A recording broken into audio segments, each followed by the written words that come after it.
चेहरे साहब इस कविता में आपको सौंप रहा हूं।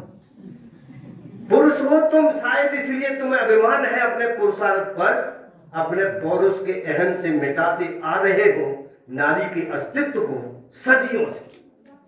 नारी का एहसान भूलता आया अभी तब। देखिए मैंने कहा सोचा, नारी जिसने विद्योत्तमा बनकर बनाया तुम्हें कालिदास, रामगोला को रत्नावली ने बना दिया तुलसीदास, लेकिन तुम अपने साथ भी खड़ा नहीं रख सके उन्हें। तुम्हारे पुरुषत्व की जिद पर सीता ने दी अग्नि परीक्षा। हाँ। दी राम ने तो मांगी थी। हाँ। तुम्हारे रत्नावली को बना दिया तुलसीदास, लेकिन तुम अपने साथ भी खड़ा नहीं रख सके उन्हें। तुम्हारे पुरुषत्व की जिद पर सीता ने दी अग्नि परीक्षा, फिर भी कर दिया बेघर। सीता ने दी अग्नि परीक्षा, फिर भी कर दिया बेघर। पतिता कहकर अहिल्या को बना दिया पत्थर। पतिता कहकर अहिल्या को बना दिया पत्थर।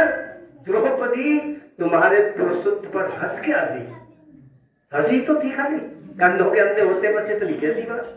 द्रौपदी तुम्हारे पुरुषत्व पर हंस के आती, भरी सभा में जुट गए उसे नंगा करने को। ताली बजा सकती हो, अच्छी बात लगी।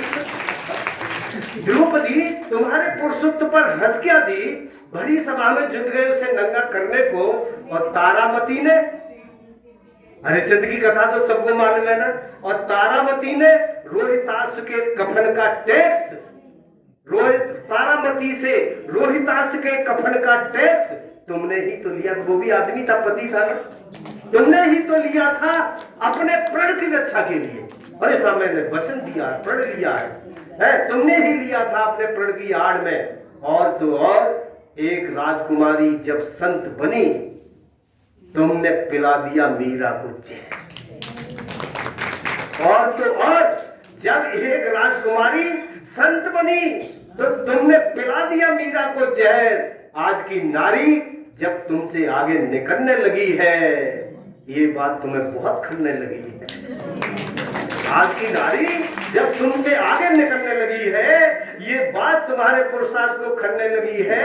कभी ईर्षा, कभी उल्हाने, कभी आरोप अथवा प्रताड़ना से आए दिन तोड़ने में लगे हो उसका मनोबल, उसका मनोबल।